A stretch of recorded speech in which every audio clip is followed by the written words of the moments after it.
الرحمن.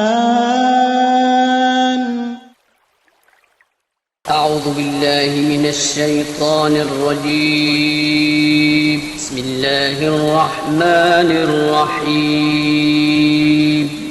الرحمن علم القرآن خلق الإنسان علمه البيان الشمس والقمر بحسبان والنجم والشجر يسجدان. السلام علیکم ورحمۃ اللہ وبرکاتہ. ان الحمد للہ نحمده ونستعینه ونستغفره ونؤمن به ونتوکل علیہ ونعوذ باللہ من شرور انفسنا ومن سیئات اعمالنا من يهده الله فلا مضل له ومن يضلل فلا هادي له وأشهد أن لا إله إلا الله وحده لا شريك له وأشهد أن محمدا عبده ورسوله صلى الله عليه وسلم. أما بعد فإن خير الحديث كتاب الله وخير الهدي هدي محمد صلى الله عليه وسلم وشر الأمور محدثاتها وكل محدثة بدعة وكل بدعة ضلالة وكل ضلالة في النار. أعوذ بالله السميع العليم من الشيطان الرجيم من حمده ونفخه ونفثه. بسم الله الرحمن الرحيم. فجاءته إحداهما تمشي على استحياء قالت إن أبي يدعوك ليجزيك أجر ما سقيت لنا. ہر قسم کی تعریفات حمد و ثنا اللہ رب العالمین کے واسطے خاص ہیں. انگنت لا تعداد بے شمار درود و سلام ہو امام الانبیاء حبیب کبریا جناب محمد مصطفیٰ صلی اللہ علیہ وسلم کی ذات گرامی پر. حضرات محترم، اسلام دین فطرت ہے. یہ جملہ میں نے اور آپ نے کئی مرتبہ کہا، سنا، پڑھا، لکھا، دیکھا. اسلام فطرتی دین ہے، دین فطرت ہے. اس کا معنی اور مفہوم یہ ہے اسلام فطرت کے تقاضوں کے مطابق ہے.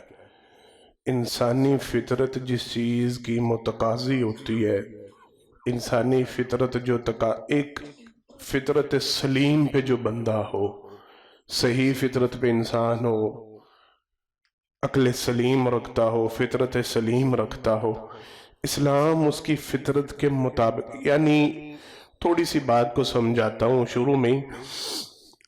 گندگی اس کو انسان فطرتی طور پہ ناپسند کرتا ہے، الا یہ کہ بندہ فطرتی طور پہ خود ہی گندا ہو، وہ ایک الگ چیپٹر ہے. لیکن جو فطرت سلیم پہ ہوگا، جو صحیح فطرت، وہ ناپاکی کو، گندگی کو ناپسند کرے گا، برائی کو ناپسند کرے گا، بری زبان کو، برے اخلاق کو، برے کردار کو، برے معاملات. اور دین اسلام وہی تربیت دیتا ہے جو انسان کی فطرت کے مطابق ہوتی ہے. اسلام بھی ان ساری چیزوں سے منع کرتا ہے، ان سارے معاملات سے منع کرتا ہے جو انسان کو فطرتاً بری لگتی، چاہے کوئی اسلام کو مانے یا نہ مانے. لیکن انسانیت کے ناطے، بات سمجھتے جائیے گا، انسانیت کے ناطے ایک انسان کی جو ضروریات ہوتی ہیں، اس کی فطرت جو مطالبہ کرتی ہے، تقاضا، اسلام وہ فطرتیں پوری کر رہا ہوتا ہے. اسلام ان فطرتوں کے مطابق درس دے رہا ہوتا ہے. دین اسلام کی فطرت میں سے، دین اسلام کے معاملات میں سے ایک خاص معاملہ جس کا آج تذکرہ کرنا ہے، جناب محمد مصطفیٰ صلی اللہ علیہ وسلم کی حدیث مبارکہ، آپ صلی اللہ علیہ وسلم نے ارشاد فرمایا ان لکل دین خلقا وخلق الاسلام الحیاء۔ آپ صلی اللہ علیہ وسلم نے ارشاد فرمایا ہر دین کی کوئی نہ کوئی فطرت ہوتی ہے، کوئی خاصہ ہوتا ہے، خاص بات۔ خلق کہتے ہیں نا، ایک انسان کی خلق یہ ہے، انسان کی فطرت یہ ہے، انسان کا معاملہ یہ ہے، ایک انسان کی نیچر، ہمارے لیے آسان الفاظ میں اس کی طبیعت ہی ایسی ہے، اس کی نیچر ہی ایسی ہے، وہ نیچر وائز اچھا انسان ہے، وہ نیچر وائز برا انسان ہے، وہ فطرتاً اچھا آدمی ہے، فطرتاً برا آدمی ہے۔ آپ صلی اللہ علیہ وسلم نے فرمایا ہر دین کی بھی فطرت ہوتی ہے، ہر دین کا ایک خاصہ ہوتا ہے، ہر دین کی ایک خوبی ہوتی ہے، ایک خاص بات ہوتی ہے۔ دین اسلام کی فطرت، دین اسلام کی خاص بات، دین اسلام کا خاصہ، آپ صلی اللہ علیہ وسلم نے فرمایا وہ حیا ہے۔ اسلام ایک حیادار دین ہے، اسلام میں حیا ہے۔ آپ صلی اللہ علیہ وسلم کی دوسری حدیث مبارکہ، اس میں بات مزید واضح ہوتی ہے۔ آپ صلی اللہ علیہ وسلم نے ارشاد فرمایا الایمان بضع و ستون شعبہ۔ آپ صلی اللہ علیہ وسلم نے فرمایا ایمان کی 70 سے زائد شاخیں ہیں، والحیاء شعبۃ من الایمان۔ فرمایا نبی کریم صلی اللہ علیہ وسلم نے ان میں سے حیا، یہ بھی ایمان کا ایک حصہ ہے، پورا ایک شعبہ ہے، پورا ایک چیپٹر ہے، پورا ایک باب ہے حیا کے نام پہ، جو ایمان کا حصہ۔ اور یہ کس قدر ضروری ہے؟ سرور کائنات صلی اللہ علیہ وسلم کی تیسری حدیث مبارکہ، اب صلی اللہ علیہ وسلم نے فرمایا الحیاء والایمان قرنا جمیعا، او کما قال النبی صلی اللہ علیہ وسلم۔ فرمایا نبی کریم صلی اللہ علیہ وسلم نے اللہ نے حیا کو اور ایمان کو اکٹھا رکھ دیا ہے۔ توجہ کے ساتھ، یہ کس قدر ضروری ہے ایک ایمان والے بندے کے لیے، ایک مسلمان کے لیے حیا یہ کس قدر لازم ہے۔ فرمایا اللہ نے حیا کو اور ایمان کو قرناً جمیعا اکٹھا رکھ دیا۔ فَإِذَا رُفِيَ أَحَدُهُمَا رُفِيَ الْآخَرُ، اگر ان میں سے ایک جاتا رہے دوسرا بولنے آٹومیٹکلی چلا جاتا ہے، اگر ان میں سے ایک اٹھ جائے دوسرا آٹومیٹکلی اٹھ جاتا ہے۔ یہ ایمان اور حیا کا آپس میں ایسا گہرا تعلق ہے، اگر بندے میں سے ایمان ختم ہو جائے اس میں سے حیا ختم ہو جاتی ہے، اگر بندے میں سے حیا ختم ہو جائے اس میں سے ایمان ختم ہو جاتا ہے۔ جس میں ایمان نہ اس میں حیا نہیں ہوتی، اور جس میں حیا نہ اس میں ایمان نہیں ہوتا۔ کون کہہ رہا ہے؟ جناب محمد مصطفیٰ صلی اللہ علیہ وسلم۔ اتنا گہرا تعلق ہے ایمان کے ساتھ حیا، یہ لازمی ترین جز ہے۔ ایمان والا ہوگا تو حیا والا ہوگا، حیا والا ہوگا تو ایمان والا ہوگا۔ یہ دونوں چیزیں آپس میں اللہ رب العالمین نے نتھی کر حدیث مبارکہ ملتی ہے۔ اللہ اکبر۔ جناب محمد مصطفیٰ صلی اللہ علیہ وسلم گزر رہے تھے، ایک انصاری صحابی اپنے بھائی کو ڈانٹ رہا تھا، توجہ کے ساتھ غصے ہو رہا تھا، اور اس کو جملے یہ کہہ رہا تھا، حدیث میں روایت میں، صحیح مسلم میں یہ روایت ملتی ہے، جو جملے کہہ رہا تھا ان میں سے ایک جملہ اس نے کہا تم اتنی شرم کیوں کرتے ہو، تم اتنی حیا کیوں، یہ چھوڑ دو ہر وقت جھجکنا اور شرم کرنا اور حیا۔ آپ صلی اللہ علیہ وسلم اس کے جملے سن کے ٹھٹک گئے اور رک گئے۔ آپ صلی اللہ علیہ وسلم نے فرمایا دا چھوڑ دے اس کو، الحیاء من الایمان، اور یہ حیا تو ایمان کا حصہ ہے، تو اس کو ڈانٹ رہا ہے، تو اس کو ڈبٹ رہا ہے کہ تو شرم کیوں کرتا ہے، تو اس کو غصے ہو رہا ہے کہ تیرے میں حیا کیوں ہے، اس کو نہ ڈانٹ، اس کو چھوڑ دے اس کے حال پہ۔ یہ حیا کس کا حصہ ہے؟ بول رہے سارے ایمان کا۔ فرمایا نہ نہ نہ نہ، اس بات سے نہ منع کرو، تم جو جگتے کیوں ہو، تم شرماتے کیوں؟ ہمارے ہاں یہ چلتا ہے، باپ بچوں کو ڈانٹ رہے ہوتے ہیں، پتر ایڈی حیا نہیں چنگی ہوندی، پتر اتنا نہیں جھجکنا چاہیے، اتنی شرم۔ یہ ایمان کا حصہ ہے۔ صحابی ڈانٹ رہے، نبی کریم صلی اللہ علیہ وسلم نے منع کر دیا، فرمایا دا چھوڑ دے اس کو اس کے حال پہ چھوڑ دے، اس کو منع نہ کر۔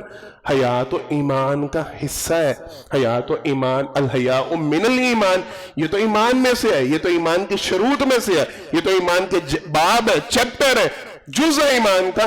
اس کو منع نہ کر۔ حیا ہونا یہ ایمان ہونے کا مطلب ہوتا ہے، مفہوم ہوتا ہے، دلیل ہوتی ہے۔ حیادار بندہ ایمان والا ہوتا ہے، ایماندار بندہ حیا والا ہوتا ہے یہ آپس میں نتھی ہیں، یہ آپس میں جڑے۔ جناب محمد مصطفیٰ صلی اللہ علیہ وسلم کی حدیث مبارکہ کا اگر جائزہ لیں، آج جس حوالے سے میں بات کو لے کے چلنا چاہ، ہم لوگوں میں سے اکثریت ایسی ہے، ہم لوگوں نے پہلی چیز تو یہ سمجھا کہ حیا شاید صرف کسی سے جھجکنے کا نام، شرمانے کا نام، اور پردے کا نام اور عفت کا نام، اور اس حوالے سے ہمارے اندر کئی غلط فہمیاں پائی جاتی ہیں۔ میں نے ان غلط فہمیوں کا آج اللہ کی توفیق سے انشاءاللہ ازالہ کرنے کی کوشش کرنی ہے۔ پہلی بات تو یہ ہے، نبی کریم صلی اللہ علیہ وسلم نے حدیث مبارکہ میں حکم دیا صحابہ کرام رضوان اللہ علیہ مجمعین کی جماعت کو، فرمایا آپ صلی اللہ علیہ وسلم نے اللہ رب العالمین سے حیا کرو، استحیوا من اللہ کما حقوا او کما قال النبی صلی اللہ علیہ وسلم، فرمایا نبی کریم صلی اللہ علیہ وسلم نے اللہ سے ایسے حیا کرو جیسے حیا کرنے کا حق ہے۔ صحابہ کرام رضوان اللہ علیہ مجمعین نے عرض کی اللہ کے پیغمبر صلی اللہ علیہ وسلم ہم اللہ سے حیا کرتے ہیں، ہم اللہ سے جھجک اور شرم رکھتے ہیں، اور ساتھ الفاظ ہیں الحمدللہ اللہ کے پیغمبر صلی اللہ علیہ وسلم آپ صلی اللہ علیہ وسلم نے آگے بیان فرمایا حیا کا اصلی معنی مفہوم صرف وہاں تک مقید نہیں، صرف اتنا ہی نہیں جتنا تم سمجھ۔ حیا کیا ہے؟ آپ صلی اللہ علیہ وسلم نے فرمایا تم میں سے ہر ایک شخص کو چاہیے اپنے سر کے ساتھ منسلک جو جسم ہے اس میں حیا رکھے، ان کاموں سے اجتناب کرے جن کاموں سے اللہ ناراض ہوتے ہیں، ان کا خیال رکھے، ان کو غلط کاموں میں ملوث نہ کرے، خیر کے کاموں میں لگائے، یعنی آنکھ، کان، ناک، زبان، یہ جو سر کے ساتھ منسلک اشیاء ہیں آپ صلی اللہ علیہ وسلم نے فرمایا ان کو حرام کی حدود سے بچائے، حلال میں ان کو داخل رکھے، یہ حیا اصل یہ ہے۔ فرمایا نبی کریم صلی اللہ علیہ وسلم نے تم میں سے ہر شخص کو چاہیے اپنے پیٹ اور اس کے اندر جو کچھ موجود ہے اس بارے میں حق کا خیال رکھے، حرام سے اجتناب کرے، حلال چیزوں کی طرف جائے، حرام سے اجتناب کرے، یہ حیا ہے۔ آپ صلی اللہ علیہ وسلم نے فرمایا تم میں سے ہر شخص کو چاہیے جو آخرت کی رغبت رکھتا ہو اسے چاہیے دنیا کو ترک کر دے، دنیا سے اجتناب کرے، دنیا کے پیچھے بھاگنا جس کا آخرت میں ایمان ہے وہ دنیا کے پیچھے نہ بھاگے، دنیا کی فکر نہ کرے۔ آپ صلی اللہ علیہ وسلم نے فرمایا جس نے ان تینوں باتوں پہ عمل کیا اصل میں اللہ کے ساتھ حیا کا حق اس نے ادا کیا۔ جس کا میرا جسم میری مرضی سارا تباہ و برباد ہو کے رہ جاتا ہے، جس کا جسم اللہ کی مرضی کے تابع ہے، جو آنکھوں کا استعمال وہاں پہ کرتا ہے جہاں پہ آنکھیں استعمال کرنا جائز ہے، جو کانوں سے وہ کچھ سنتا ہے جو کچھ سننا بولے جائز ہے، زبان سے وہ جملے بولتا ہے جو جملے بولنے جائز ہے، اپنے ہاتھ پاؤں وہاں پہ استعمال کرتا ہے جہاں پہ یہ استعمال کرنا جائز ہے۔ آپ صلی اللہ علیہ وسلم نے فرمایا اصل حیا کا حقدار یہ بندہ ہے، اصل حیا والا بندہ یہ ہے، یہ نہیں ویسے لوگوں کے سامنے بڑا شرمیلا بنتا ہے، مجھے جھجک آتی ہے، مجھے شرم آتی ہے، کانوں میں گانے سن رہا ہے، غیر محرم کی آوازیں سن رہا ہے، لچر گفتگو سن رہا ہے، فحش گفتگو سن رہا ہے، زبان سے غلط الفاظ استعمال کر رہا ہے، فحش لغویات بک رہا ہے، گالیاں بک رہا ہے، جھوٹ بک رہا ہے، چغلی کر رہا ہے، غیبت کر رہا ہے، غیر محرم سے گفتگو کر رہا ہے، یہ ساری چیزیں آنکھوں کا زنا کر رہا ہے۔ جناب محمد مصطفیٰ صلی اللہ علیہ وسلم کی حدیث مبارکہ اور میں جسم کے ہر حصے کا ہر عضو کا علیحدہ زنا ہوتا ہے، بدکاری ہوتی ہے، فرمایا آنکھوں کا زنا یہ تم ان کے ساتھ حرام چیزوں کو دیکھو، جن چیزوں کو دیکھنے سے اللہ نے منع کیا، جن چہروں کو اللہ نے دیکھنے سے منع کیا، تمہاری نظر۔ جناب علی رضی اللہ تعالیٰ عنہ کو نبی کریم صلی اللہ علیہ وسلم نے نصیحت کی تھی، علی پہلی نظر پہلی جھلک اگر پڑ جائے، آپ کا ارادہ نہیں تھا، آپ کی سوچ نہیں تھی، آپ کی فکر نہیں تھی، آپ نے خصوصاً جان بوجھ کے نہیں کیا، نگاہ اٹھی کسی غیر محرم پہ پڑ گئی، فرمایا پہلی نظر کی معافی ہے، دوسری نظر کی معافی نہیں ہے، تکتے رہنا یہ جائز نہیں ہے۔ ایک صحابی کے حوالے سے تذکرہ ملتا ہے، نبی کریم صلی اللہ علیہ وسلم کے پاس ایک خاتون آئی مسئلہ پوچھنے کے لیے، آپ صلی اللہ علیہ وسلم کے ساتھ ایک صحابی تھے، ان کی نگاہ پڑی تو وہ ٹکٹکی باندھ کے دیکھنے لگے، وہ دیکھ رہے، آپ صلی اللہ علیہ وسلم نے برداشت نہیں کیا، گوارا نہیں کیا کہ چلی جاتی ہے تو بعد میں سمجھاتا ہوں، نہیں، حدیث کے الفاظ ہے، نبی کریم صلی اللہ علیہ وسلم نے فوراً ان کی ٹھوڑی کو، چہرے کو یہاں سے پکڑا، چین سے ٹھوڑی سے پکڑا، آپ صلی اللہ علیہ وسلم نے ان کا چہرہ گھما دیا، اور میں تمہارے لیے جائز نہیں ہے یوں ٹکٹکی باندھ کے دیکھنا. پہلی نظر کی اگر نگاہ اٹھی اور پڑی اور تم نے فوراً اپنی نگاہوں کو پھیر لیا, اپنی نگاہوں کو جھکا لیا, یہاں تک درست ہے. دوبارہ نظر اٹھا کے دیکھنا بھی جائز ہے؟ بولے سارے نہیں. اسلام نے یہ شیطان کے زہریلے ترین جو تیر ہیں, آلودہ ترین جو تیر ہے, ان تیروں میں سے تیر ہے آنکھ کا زنا, نظر کا زنا. انسان ایسی چیزوں کو دیکھ رہا ہے, وہ ٹی وی پہ دیکھ رہا ہے, وہ موبائل پہ دیکھ رہا ہے, وہ اسکرین پہ دیکھ رہا ہے, وہ سینما گھر میں جا کے دیکھ رہا ہے, وہ گلی راہ گزرتے ہوئے دیکھ رہا ہے, وہ محلے میں تاکتے ہوئے دیکھ رہا ہے, وہ چھت پہ چڑھ کے دیکھ رہا ہے, وہ شادی بیاہ کے موقع پہ دیکھ رہا ہے, وہ یہاں وہاں نگاہیں اٹھا کے دیکھ رہا ہے. یہ سارے مواقع اس کو شیطان کے زہریلے تیروں میں سے, زہریلے ترین تیر جو ہے ان سے آلودہ کر رہے ہیں, گندا کر رہے ہیں. جائز نہیں. اللہ سے حیا یہ ہے انسان اپنی آنکھوں سے وہ برائی نہ دیکھے, وہ غلط چیزیں نہ دیکھے جن سے دیکھنے سے اللہ نے منع کیا ہے, اللہ نے روک, ان کو جھکا کے رکھے. پہلی چیز ہم لوگوں نے یہ سمجھا حیا صرف جھجکنے شرمانے کا نام نہیں, اپنے جسم کو مکمل اللہ رب العالمین کی رضا کے مطابق چلانے کا نام حیا ہے. اللہ کی ذات, اللہ کی بات, جناب محمد مصطفیٰ صلی اللہ علیہ وسلم کی ذات, آپ صلی اللہ علیہ وسلم کے اقوال اور افعال کے مطابق اپنے جسم کو ڈھالنے کا نام حیا ہے. اصل حیا یہ جو بندہ گندگی میں ملوث ہوتا ہے, جو برے کاموں میں ملوث ہوتا ہے, جو برائی کے کام, اس میں حیا نہیں رہتی. ایک بات. دوسری بات, ہمارے معاشرے میں جو خصوصاً آج کے خطبہ کے حوالے سے جس کا میں نے خاص ذکر کرنا ہے وہ یہ, ہم لوگوں نے سمجھا حیا کا تعلق شاید صرف عورتوں کے ساتھ, نساء کے ساتھ. یہ اتنی بڑی غلط فہمی ہے جس کا ازالہ بڑا مشکل ہے. ہم لوگ یہ سمجھتے ہیں خاتون کو با پردہ اور کیا ہونا چاہیے, باحیا. یہ جملہ عام ہے. خاتون کو با حیا ہونا چاہیے, خاتون کو با پردہ ہونا چاہیے, اس میں حیا ہونی چاہیے, اس میں شرم ہونی چاہیے, اس میں پردہ ہونا چاہیے. وہ خیال رکھے, وہ نگاہ کو جھکا کے رکھے, وہ اپنے آپ کو ڈھانپ کے رکھے, وہ شرم و حیا کا پیکر ہو, وہ لوگوں سے بات کرتے ہوئے قرآن کریم کے آیات کے مطابق ہی وہ جب غیر محرم سے بات کرے تو لہجہ سخت کر لے, وہ پازیب نہ پہنے, وہ خوشبو نہ لگائے. یہ ساری چیزیں معذرت کے ساتھ ہم میں سے اکثریت یہ سمجھتی ہے کہ شاید یہ صرف عورتوں کے ساتھ ریلیٹڈ ہے, عورتوں کے ساتھ منسلک ہے. مرد تو کھلی گائیں ہیں, یہ جو مرضی چاہے کرتے پھرے, یہ نگاہوں کو اٹھا کے تاکتے پھرے, یہ بازاروں میں آوازیں کستے پھرے, یہ پھول گفٹ کرتے پھرے, یہ چاکلیٹس دیتے پھرے. یہ میں وہ سارے جملے بول رہا ہوں جو ہمارے معاشرے میں چل رہے ہیں. یہ رانگ کالز ملا کے, یہ فیک آئی ڈیز بنا کے, یہ سارا کچھ چکر چلاتے رہے, یہ ڈورے ڈالتے رہے. عورت کا پردہ ہونا چاہیے, عورت کی حیا ہونی چاہیے, وہ اپنے آپ کو بچا کے رکھے. مرد کو کھلی چھوٹ ہے, مرد کو کھلا اختیار ہے, اس کا حیا سے تعلق نہیں, اس میں حیا. آئے ذرا قرآن کریم اور احادیث مبارکہ کے مطابق اس بات کا جائزہ لیتے ہیں. جناب محمد مصطفیٰ صلی اللہ علیہ وسلم انسانوں میں سب سے بہترین انسان, انسانوں میں سب سے اعلیٰ انسان, انسانوں میں سب سے عرفہ انسان, اور انسانیت کا جو بہترین نمونہ ہے وہ کون ہے؟ جناب محمد مصطفیٰ صلی اللہ علیہ وسلم. حدیث مبارکہ میں صحابہ کرام رضوان اللہ علیہ مجمعین گواہی دیتے ہیں, کان النبی صلی اللہ علیہ وسلم اشد احیاء من العذراء. اب صلی اللہ علیہ وسلم تو پردے میں موجود, کہاں پہ موجود؟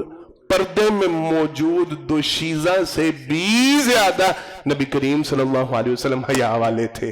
ایک خاتون اوپر سے ہو دوشیزہ, شادی شدہ میں معاملہ تھوڑا سا کھل جاتا ہے, باتیں ذرا کھل جاتی ہیں, اس میں وہ حیا نہیں ہوتی جو دوشیزہ میں ہوتی ہے, غیر شادی شدہ میں ہوتی ہے. پھر جوان ہو, پھر باپردہ, بے شرم نہ ہو, اپنے آپ کو باپردہ رکھنے والی ہو, اس دوشیزہ میں جتنی حیا ہوتی ہے جناب محمد مصطفیٰ صلی اللہ علیہ وسلم اس دوشیزہ سے بھی زیادہ حیا رکھنے والے تھے.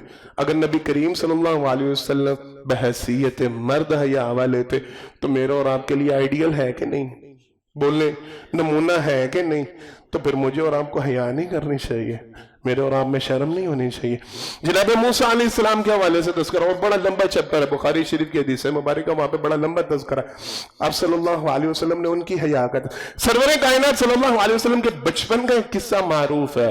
آپ صلی اللہ علیہ وسلم چھوٹی عمر میں تھے تو آپ کے چچا نے پتھر اٹھا رہے تھے، سرور کائنات صلی اللہ علیہ وسلم تو اپنے کندھے پہ یا سر پہ پتھر رکھتے تھے، تو آپ کے چچا نے جو لنگی نبی کریم صلی اللہ علیہ وسلم نے باندھی ہوئی تھی، آپ کے چچا نے وہ لنگی کھول دی اور کہا اس کو اپنے کندھے پہ رکھ اور اس کے اوپر پتھر رکھو، یا اپنے سر پہ رکھو اور اس کے اوپر پتھر۔ سرور کائنات صلی اللہ علیہ وسلم کا جسم برہنہ ہوا، سرور کائنات صلی اللہ علیہ وسلم بے ہوش ہو کے گر گئے۔ اس قدر حیا والے برداشت نہیں کیا کہ میرا جسم برہنہ ہو اور لوگ فوراً ڈانپا گیا، اٹھایا گیا، ہوش میں لایا گیا۔ یہ نبی کریم صلی اللہ علیہ وسلم کی حیا کا معاملہ۔ جناب موسیٰ علیہ السلام کی حیا کا تذکرہ نبی کریم صلی اللہ علیہ وسلم نے کیا۔ جناب آدم علیہ السلام ان کی حیا کا تذکرہ، فَلَمَّا ذَاقَ الشَّجَرَةَ بَدَتْ لَهُمَا سَوْآتُهُمَا وَطَفِقَا يَخْصِفَانِ عَلَيْهِمَا مِنْ وَرَقِ الْجَنَّةِ وَنَادَاهُمَا رَبُّهُمَا أَلَمْ أَنْهَكُمَا عَنْ تِلْكُمَا الشَّجَرَةِ وَأَقُلْ لَكُمَا۔ چیپٹر آپ لوگوں نے سارا سنا ہوگا، جب شیطان نے ان کو ورغلایا کہ تم یہ فلاں فلاں درخت ہے اس کے قریب جاؤ، اگر نہ پھل کھایا تمہیں جنت سے نکال دیا جائے گا۔ شیطان ہمیشہ دھوکہ دیتے ہیں، اور شیطانی افراد ہمیشہ دھوکہ دیتے ہیں۔ یہ لفظ میرے یاد رکھیے گا، من الجنتی والناس، سورہ ناس کی آخری آیت آتی ہے نا سب کو، کیا پڑھیں سارے؟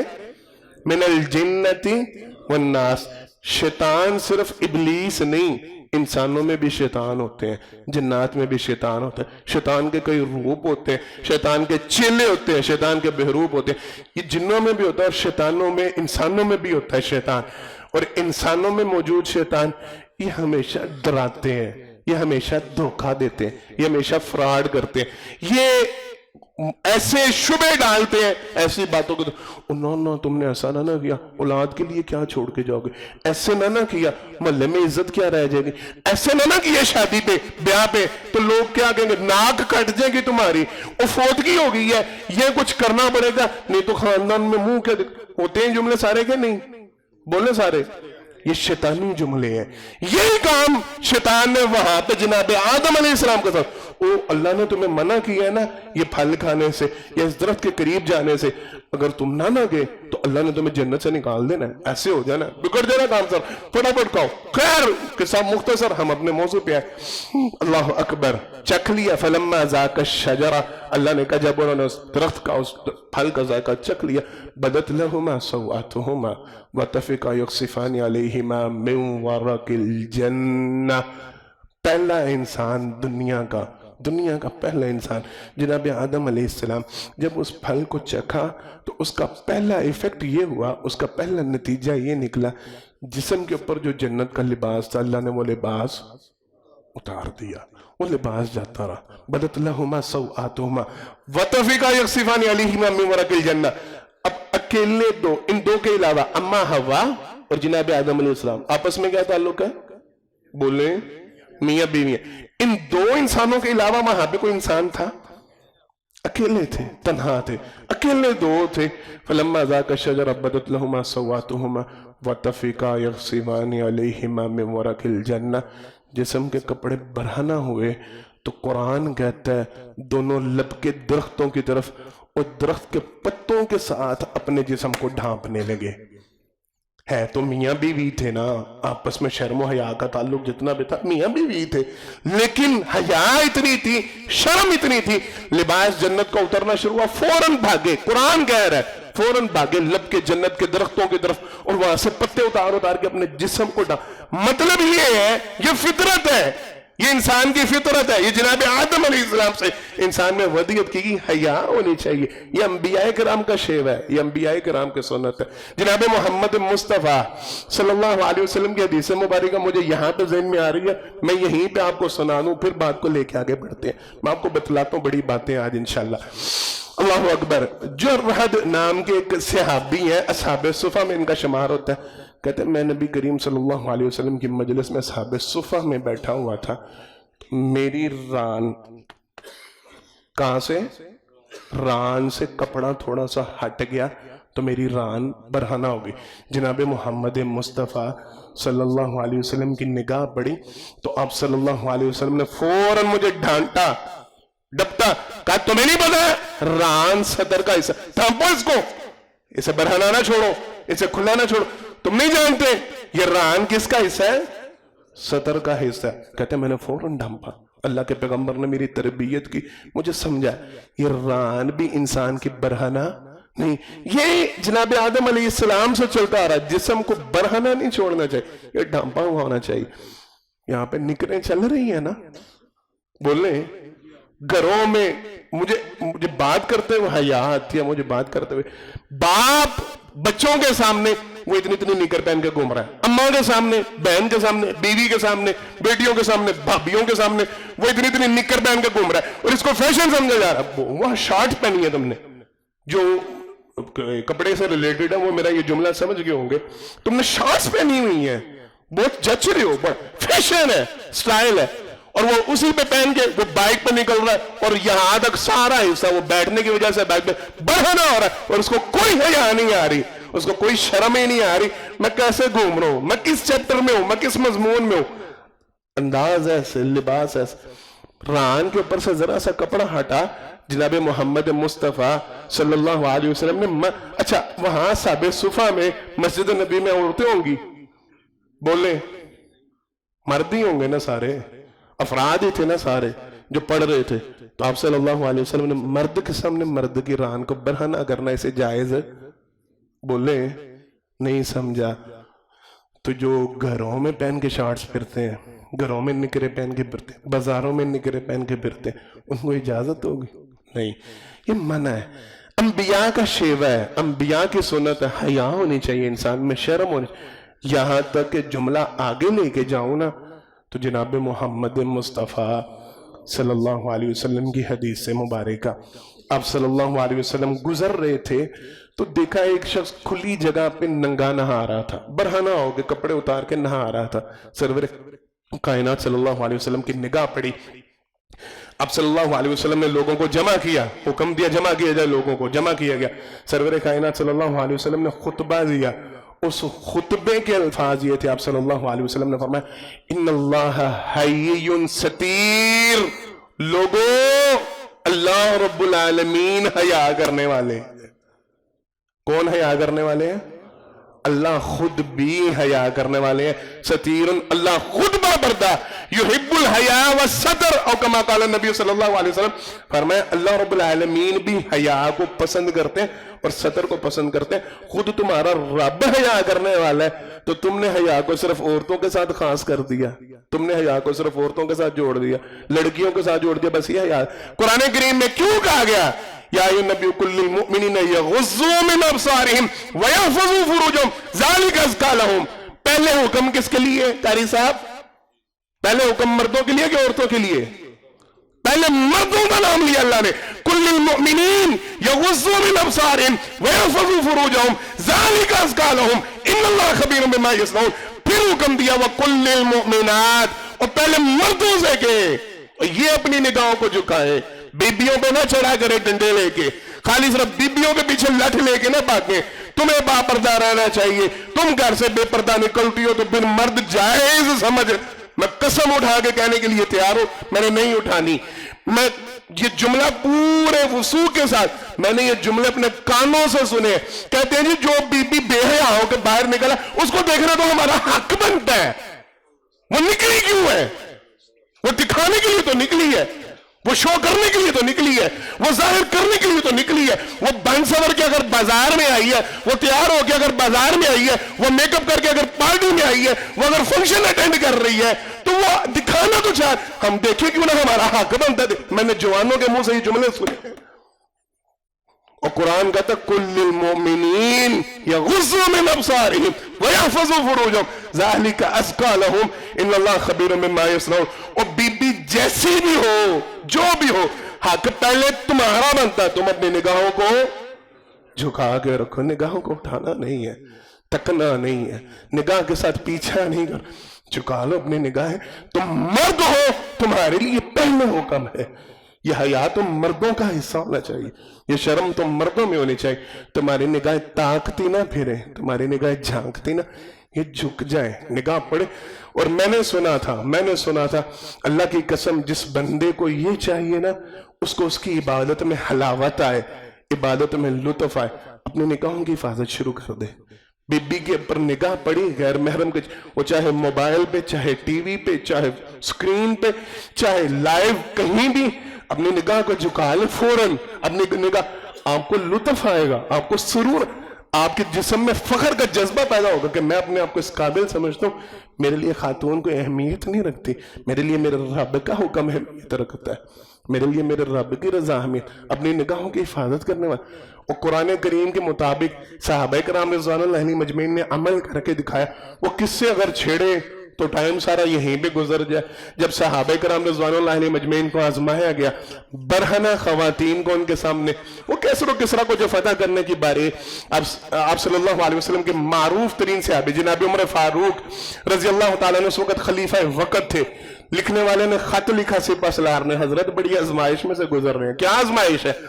پتا چلا یہودیوں نے یہ پلان بنایا، انہوں نے جنگ نہیں کرنی، ہم فاتح بن گئے ہیں، کل صبح ہمارے حوالے قلعے کی چابیاں ہو رہی ہیں، وہ سرحدیں کھول رہے ہیں، ہمیں اندر داخل کر رہے ہیں. لیکن فتنہ یہ کھیلا، چال یہ چلی ہے، وہ اپنے شہر کی خواتین کو برہنہ کر کے ہمارے لشکر کے دائیں بائیں کھڑا کرنے لگے. مجھے خطرہ ہے، اللہ اکبر، مجھے خدشہ ہے. میرے ساتھ جو مجاہدوں کی جماعت ہے، یہ مجاہد ہے، جری ہے، جوان ہے، طاقتور ہے، اپنے گھروں سے کئی ماہوں سے کئی دنوں سے دور ہے، بیویوں کے قریب نہیں گئے. مجھے خدشہ ہے کہیں شہوت غالب نہ آ جائے، برہنہ خواتین کو دیکھ کے لپک نہ پڑے. اللہ اکبر. جناب عمر فاروق رضی اللہ تعالیٰ عنہ نے کہا میں ایک خط لکھ رہا ہوں. جب صبح داخل ہونے لگے وہ نا شہر کی فصیل میں، تو میرا خط کھول کے ذرا ایک دفعہ مسلمانوں کے سامنے پڑھ دینا. کیا لکھا تھا خط میں؟ صرف ایک جملہ، صرف ایک آیت. حدیثوں میں روایات میں تذکرہ ملتا ہے، صرف ایک آیت تحریر کی تھی، کل للمؤمنین یغضوا من ابصارہم ویحفظوا فروجہم ذالک ازکی لہم ان اللہ خبیر بما یصنعون. ان سے کہنا اپنی نگاہوں کو جھکا کے رکھیں، اپنی شرمگاہوں کی حفاظت رکھیں، یہ ان کے لیے زیادہ بہتر ہے. ذالک ازکی لہم ان اللہ خبیر بما یصنعون. یاد رکھنا، کوئی دیکھے نہ دیکھے، رب دیکھ رہا ہے. ان اللہ خبیر اللہ کو ساری خبر ہے جو کچھ تم کرتے ہو، جو کچھ تمہارا. اس سپہ سالار نے خط کھولا اور مسلمانوں کی جماعت کے سامنے اس خط کو پڑھا. اب روایات میں تذکرہ ملتا ہے، تاریخ کی کتابوں میں تذکرہ ملتا ہے، کہتے ہیں اللہ کی قسم دیکھنا تو دور کی بات، لپکنا تو دور کی بات، کسی مسلمان نے اپنی نگاہ کو اٹھانا مناسب نہیں سمجھا. اور وہ سارے جو یہ پلان بنا کے بیٹھے تھے، انہوں نے چابیاں حوالے کی اور کلمہ پڑھا. انہوں نے کہا ایسی پاکیزہ جماعت، ایسے پاک دامن لوگ، ہم نے بیبیاں کھڑی کی تھی کہ یہ لپکیں گے، یہ ٹوٹیں گے. یہ سارے چیپٹر سمجھتے جائیں، سنتے جائیں، گھروں میں جو کچھ ہو رہا ہے، معاشرے میں جو کچھ ہو رہا ہے، جہاں جہاں ہاتھ صاف کیے جا رہے ہیں، جہاں میں نہیں چھیڑتا، گند ہی گند، برائی ہی برائی، بدکاری ہی بدکاری. وہاں برہنہ عورتیں سامنے کھڑی اور دیکھنے کی جرت کسی میں نہیں ہوئی. یہ حکم مردوں کے لیے ہے، یہ صفت مردوں کی ہے. اللہ اکبر. اس صحابی کا تذکرہ پھر اب سناؤں میں، آپ کو پہلے بھی سنایا ہوگا شاید. وہ جس نے نبی کریم صلی اللہ علیہ وسلم کی بارگاہ میں آ کے اسلام قبول کیا اور کہا تھا اللہ کے پیغمبر صلی اللہ علیہ وسلم صرف ایک عادت بن گئی ہے. کیا عادت؟ اللہ کے پیغمبر چوری کرنا یہ میرا مشغلہ، مجھے ضرورت نہیں ہے، مجھے ضرورت بولنے نہیں، صرف ایک عادت شغل بن گیا. وہ عادت ہے، رچ بس گئی ہے مجھ میں، میں چوری نہ کروں، مجھے سکون نہیں ملتا. تو اللہ کے پیغمبر میرے لیے کوئی حل نکال لے، مجھے کوئی طریقہ بتائے میں کیا کروں، میں اس عادت سے کیسے چھٹکا. آپ صلی اللہ علیہ وسلم نے فرمایا ہم تجھے ایک کام دیتے ہیں، ڈیوٹی دیتے ہیں، تیرا شوق بھی پورا ہو جائے گا، تجھے ثواب میں. میں نے کہا جی اس سے اچھی بات کیا ہو سکتی. اور میں مسلمان جو کافروں کی قید میں ان کو چرا کے لے کے آیا کر. پہلے مال چوری کرتا تھا، مسلمان قیدیوں کو چوری کر. وہ گئے، اللہ اکبر، مختصر کرتے ہیں بات کو، گئے تو جب مسلمان نہیں تھے اس وقت کی جو عشق معشوقی ان کی چل رہی تھی، جو ریلیشن تھا، جو تعلق تھا، وہ ٹکر گئی, محبوبہ ٹکر گئی, خاتون ٹکر گئی. اس نے دیکھ لیا ان کو مسلمانوں کو چوری کر کے کندھے پہ لے کے, حدیث میں بڑا تفصیلی اس کا تذکرہ ہے, کندھوں پہ اٹھا کے بیڑیوں سمیت لے کے بھاگتے تھے اور باہر سرحد سے لا کے وہاں پہ لا کے بیڑیاں توڑتے ہوتے تھے اور پھر آزاد کر کے کہتے تھے چلو جاؤ. جناب محمد مصطفیٰ صلی اللہ علیہ وسلم وہ اٹھا کے بھاگنے لگے تو بی بی نے پکڑ لیا. اس نے کہا وہی ہو نا تم؟ ہاں جی میں وہی ہوں. کون ہو تم؟ اس نے کہا مجھے پہچانتے نہیں, میں تو وہ تمہارا پرانا ریلیشن, ہماری بڑی دوستی ہوا کرتی تھی. جو اس نے باتیں جو اس کو آتی تھی اس نے کہا بی بی تجھے نہیں پتا چلا میں مسلمان ہو گیا ہوں؟ کہا مجھے خبر ملی ہے, مجھے پتا چلا ہے تو مسلمان ہو گیا اور تب سے ہی تو غائب ہوا ہے, ملتا نہیں اب. کہ نہیں, میرے پیغمبر نے اس کو جائز قرار نہیں دیا. اسلام میں چھونا دور کی بات, تکنے کی اجازت بھی نہیں. کہنے لگے اچھا چلو چھوڑو, یہاں پہ کون سا کو تمہارا مذہب ہے, یہ تمہارا کوئی دین ہے, یا میں کون سا کو تمہیں, ابھی آئے ہو کچھ عرصہ تو ٹھہرو, باتیں کرتے ہیں, بات چیت کرتے نہیں, زیادہ معاملہ بڑھاتے نہیں, لیکن بیٹھو تو صحیح, ملو تو صحیح, گفتگو تو کرتے ہیں. یہ وہ سارا جو لچھے ہوتے ہیں, جو چنگل ہوتے ہیں, جو جال ہوتے ہیں, چلو گفتگو تو کریں, بات چیت تو کریں. کہا میرے پیغمبر نے غیر محرم عورتوں سے بات چیت کی اجازت بولنے سارے اللہ اکبر, میرے پیغمبر نے غیر محرم کی آواز کو سننا بھی جائز, میں تو صرف بات چیت نہیں. کہنے لگے اچھا, پھر میں شور مچاتی ہوں, دھمکی دینے پہ اتر آئی, پھر میں شور مچاتی ہوں, پھر میں لوگوں کو سناتی ہوں, یہی ہے وہ جو تمہارے سارے قیدیوں کو چرا کے لے کے جاتا ہے, مسلمانوں کو چڑا کے لے کے جاتا ہے, پکڑ لو اس کو. کہا جو تجھ سے ہوتا ہے وہ تو کر لے, جو مجھ سے ہوگا وہ میں کروں گا. اللہ ہوگا. رات کی تاریکی میں اکیلے تنہا خاتون گناہ کی دعوت دے رہی ہے, برائی کی دعوت دے رہی ہے, قبول کرنے پہ تیار ہے. کون ہے؟ مرد ہی ہے نا. اور یہ حکم مردوں کے لیے ہے, یہ معاملہ مردوں کے لیے. حیا مردوں میں بھی ہونی چاہیے, صرف عورتوں کے ساتھ اس کو نتھی نہ کریں. میں ایک دفعہ جمعہ ہم نے پڑھا تھا, اللہ اکبر, کئی سال پہلے میں نے پردے کے حوالے سے گفتگو کی, تو میں نے ایک بات بیان کی تھی. جناب محمد مصطفیٰ صلی اللہ علیہ وسلم کی حدیث مبارکہ میں نے سنائی تھی. سرور کائنات صلی اللہ علیہ وسلم نے فرمایا تھا جو دیوس بندہ ہے, جو دیوس بندہ ہے وہ جنت کی خوشبو بھی نہیں پائے گا. جنت کی خوشبو. پھر آپ صلی اللہ علیہ وسلم نے وضاحت کی, فرمایا اس کی خوشبو 500 سال, کتنے سال؟ 500 سال کی دوری پہ جنت کی خوشبو آتی ہے.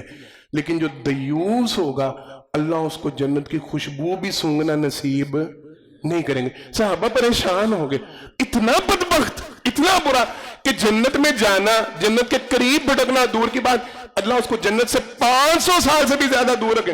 اللہ کے پیغمبر دیوس ہے کون؟ سرور کائنات صلی اللہ علیہ وسلم نے فرمایا تھا جس کے گھر کی خواتین میں برائی ہو اور وہ اس برائی پہ خاموش رہے, گھر کی خواتین میں بے حیائی ہو, مرد حیا نہ کرے, دیکھ کے شرم نہ کرے کہ میں کیا کروں, اماں نہیں مانتی تو میں اب کیا کر سکتا ہوں, بہن نہیں مانتی تو میری کو زبردستی تو نہیں جلدی, بیوی اب آئے ایسے خاندان سے گئی ہے تو میں کیا کروں, میں کیا کر سکتا ہوں. نہیں نہیں نہیں نہیں نہیں, یہ حکم مرد کے لیے. اگر مرد اپنے گھر کی خواتین, ماں ہو, بیوی ہو, بہن ہو, بیٹی ہو, اس میں برائی ہے, اس میں بری حرکت ہے, اور یہ دیکھ کے خاموش رہتا, کہتا ہے میں کیا کر سکتا ہوں, اگنور کر دیتا ہے. جناب محمد مصطفیٰ صلی اللہ علیہ وسلم نے فرمایا یہ کون ہے؟ دیوس ہے. میں نے تب جملے کے, اور میرے بڑے پیارے بھائی, میں نے وضاحت ان کی کرنی, وہ میرے ساتھ یہاں پہ جمعہ پڑھتے تھے, تب انہوں نے مجھے, پیارے ہیں بہت پیارے اور میرے بڑے بھائیوں میں ان کا شمار ہوتا ہے, انہوں نے مجھے کہا نہیں یہ جملے اچھے نہیں لگتے. میں نے تب وضاحت کی تھی کہ میں نہیں تعریف کرتا, میں نہیں ڈیفینیشن کرتا, لیکن مجھے اتنا بتلا دیں جس کی گاڑی کا دروازہ کھلتا ہے ایک طرف سے وہ نکلتا ہے اور دوسری طرف سے ساجد دھج کے اس کی بیوی نکلتی ہے, اور ویلکم کرنے کے لیے سارے مرد کھڑے ہوتے ہیں, آئے آئے آئے, ریسیپشن میں مرد ہیں سارے ویلکم کرنے کے لیے, شادی بیاہ کو اٹینڈ کرنے جا رہے ہیں. تو میں نے کہا اس کو دیوس کا نام نہ دوں. بات میری سمجھ میں آ رہی ہے؟ جس کی بیوی نے میک اپ کیا ہوا اور خوشبو لگائی ہوئی اور پارلر سے تیار ہو کے آئی اور بن سور کے آئی ہے, اور گاڑی سے یہ ساتھ اتر رہا ہے, دوسرے گاڑی سے ساتھ اتر رہی ہے, وہ دروازے سے ساتھ وہ اتر رہی ہے, ریسیپشن سے سارے مرد ہیں, استقبال مرد کر رہے ہیں, اور سارے وہ منظر یہ دیکھ رہے ہیں, اور سب کچھ سارے عام ہو رہے ہیں. یہ دیوس نہیں ہے. اس کے پیچھے پچھلی سیٹوں سے اس کی بیٹیاں نکلتی ہیں, اور وہ اس کے ساتھ اتر کے وہ شادی حال کے اندر, وہ میرج حال کے اندر داخل ہوتی ہیں, اور سارے ان کو نظریں اٹھا کے تک. ظلم کی داستان تو اس سے آگے بڑھ گئی ہے شیخ صاحب, ظلم کی داستان تو اس سے آگے بڑھ گئی ہے. ہم شادی بیاہ کر رہے ہیں, میں کئی محفلیں دیکھتا ہوں اور میں کوشش تو یہی کرتا ہوں کہ میں ایسی محفلوں سے برخاست ہو جاؤں، اٹھ کے نکل جاؤں، نہ ہی گناہ کی مجلسوں کا حصہ۔ اللہ مجھے اور آپ کو، ہم سب کو عمل کی توفیق عطا فرمائے، ہم سب کو گناہوں سے محفوظ فرمائے۔ یہ کتنی ہٹ درمی اور بے شرمی ہے۔ انتظامات خواتین کرتی ہیں شادی بیاہ کے، کہ مرد کرتے ہیں؟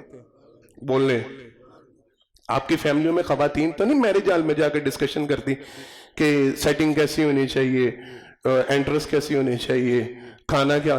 کون کرتا ہے؟ تو مرد اپنی بیٹی کا وہ برات کا دن ہوتا ہے، یا خاون اپنی بیوی کا ولیمے کا دن ہوتا ہے، تو انٹرس ہو رہی ہوتی ہے، سارے میرج ہال کی لائٹس شیخ صاحب آف ہو جاتی ہیں، صرف ایک لائٹ، سپاٹ لائٹ آن۔ میں امریکہ کی بات تو نہیں سنا رہا، برطانیہ، لندن، انڈیا، کہاں کی سنا رہا ہوں؟ سیالکوٹ کی سنا رہا ہوں، گجرانوالہ کی سنا رہا ہوں، لاہور کی سنا رہا ہوں، آپ کے اپنے شہروں میں ساری لائٹس آف کر کے ایک سپاٹ لائٹ آن کی جاتی ہے، اور اس کا چہرہ فوکس کہاں پہ ہوتا ہے؟ دلہن کے اوپر۔ اپنی بہن، بیوی، بیٹی کو دکھاتے ہیں، کیا مقصد ہوتا ہے اس کا؟ کوئی دوسرا مقصد بیان کر دیں، جمعے کے بعد بیان کر دیجیے گا، مجھے بتلا دیجیے گا فصل نہیں، آپ کو غلطی لگی ہے، وہ سپاٹ لائٹ اس لیے نہیں آن ہوتی، وہ بیٹی کو دکھا نہیں رہے ہوتے، وہ اور مقصد ہوتا ہے، مجھے کوئی دوسرا مقصد بتائیے گا۔ ساری لائٹس آف کر کے صرف ایک سپاٹ لائٹ آن کر کے جب بیٹی پہ، جب بیوی پہ، جب بہو پہ ڈالتے ہو تو دیوس نہیں ہوتے، دکھا نہیں رہے ہوتے، خود مشاہدہ نہیں کروا رہے ہوتے۔ چھوڑو سارا کچھ، کہاں نگاہیں اٹھائی ہیں، تمہیں کچھ نظر نہیں آنا چاہیے، اس وقت میری بیٹی حال میں داخل ہو رہی ہے، ذرا مشاہدہ تو کرو اس کا، بن سور کے کیسی لگ رہی ہے۔ یہی بات ہے کہ نہیں ہے؟ یہ حقیقت ہے کہ نہیں ہے؟ چھوڑو ساری رنگینیاں، تم موبائل میں کہاں گم ہو، تم گپ شپ کہاں پہ کر رہے ہو، بند کرو اپنی گفتگو، میوزک آف، سب کچھ آف، لائٹس آف۔ اب میری بیوی داخل ہونے لگی ہے، میں تو دیکھوں گا ہی دیکھوں گا، تم دیکھ کے مشاہدہ کر کے بتاؤ میری بیوی لگ کیسی رہی ہے؟ ڈوب سے مرنے کا مقام ہے کہ نہیں ہے؟ تو پھر دیوس کس کو کہتے ہیں؟ میں نے بھائی جان سے ریکویسٹ کی تھی، میں کہا جی میں نہیں تشریح کرتا، معذرت کے ساتھ آپ مجھے دیوس کی تشریح کر کے دکھا دیں۔ آپ مجھے، وہ میں نے بھی بتلایا تھا نواب صدیق خان کا واقعہ، ان کی خاتون باپردہ نہیں تھی، بے پردہ، یعنی یہ نہیں کہ کوئی بالکل ہی کوئی بے حیا تھی، چہرے کا نقاب صرف نہیں کرتی تھی، چہرے کا نقاب نہیں کرتی، ٹانگے پہ سوار جا رہے تھے، نواب چھپنے وقت کے بادشاہ کے برابر ہوتا تھا نواب اس دور میں، ریاست کے نواب ساتھ پڑھاتے ہوتے تھے طالب علموں کو، اللہ اکبر۔ تو طالب علموں نے شرارت کی، ٹانگے پہ تھے، ساتھ ان کی اہلیہ بیٹھی ہوئی تھی، تو انہوں نے ٹانگے کو روکا، کہا استاد جی ایک سوال کرنا ہے۔ وقت کا بادشاہ نواب صدیق خان، ریاست بھوپال غالباً تھی ان کی، اس نے روک کے کہا حضرت سوال کرنا ہے۔ کیا؟ حضرت دیوس کسے کہتے ہیں؟ کیا؟ حضرت کہنے لگے میں تمہارے سامنے بیٹھوں مجھے دیوس کہتے ہیں۔ کہا کیوں؟ کہا دیکھ رہے ہو میری بیوی بے پردہ ہے، میرے ساتھ بیٹھی ہے، میں برداشت کر کے خاموش بیٹھوں، مجھ سے بڑا دیوس کون ہونا ہے؟ میں نے کہا تھا پھر حضرت آپ تعریف کر دیں، آپ مجھے بتا دیں، دیوس کا ترجمہ آپ کر دیں، مجھے تو اس سے زیادہ ترجمہ کوئی نہیں سمجھ میں آتا کہ جس کی بیوی، جس کی بیٹی، جس کی بہن، جس کی ماں لوگوں کے سامنے بے پردہ ہو کے جاتی ہے اور وہ پھر خاموش رہتا ہے، کہتا فنکشن ہے، فیشن ہے، رواج ہے، اب کہاں میں ڈانٹتا پھروں، کہاں میں لڑتا پھروں، کتنا چلنے دو جو چلتا ہے۔ یہ دیوسی ہے۔ جناب محمد مصطفیٰ صلی اللہ علیہ وسلم نے جنت کی خوشبو ایسے مرد پہ حرام قرار دی، 500 سال دور رہے گا یہ جنت سے، جنت کے قریب نہیں پٹکے گا۔ یہ حکم کس کے لیے ہے؟ مردوں کے لیے۔ تو کریں گے انشاءاللہ حیا؟ ہاتھ اٹھا کے وعدہ کر لیں انشاءاللہ، آج کے بعد حیا کا دامن تھامیں گے انشاءاللہ، حیا کیا کریں گے انشاءاللہ۔ اللہ مجھے اور آپ کو حیادار بنائے۔ آخر دعوانا الحمدللہ رب العالمین۔ إن الحمد لله نحمده ونستعينه ونستغفره ونؤمن به ونتوكل عليه ونعوذ بالله من شرور أنفسنا ومن سيئات أعمالنا من يهده الله فلا مضل له ومن يضلل فلا هادي له وأشهد أن لا إله إلا الله وحده لا شريك له وأشهد أن محمدا عبده ورسوله صلی اللہ علیہ وسلم۔ حضرات محترم، پہلے خطبہ جمعہ میں اللہ کی توفیق سے حیا کے حوالے سے، شرم کے حوالے سے چند ایک باتوں کی وضاحت کی گئی۔ پہلی بات یہ بیان کی گئی، حیا سے مراد ہر برائی سے اپنے آپ کو محفوظ رکھنا، ہر گناہ کے کام سے شرم کرنا، اس سے بچنا اور حلال کاموں کو اختیار کرنا، یہ حیا ہے۔ جو بندہ اللہ رب العالمین کے اقوال کو، اللہ رب العالمین کے احکام کو اپنے جسم کے اوپر لاگو نہیں کرتا وہ حیا دار نہیں۔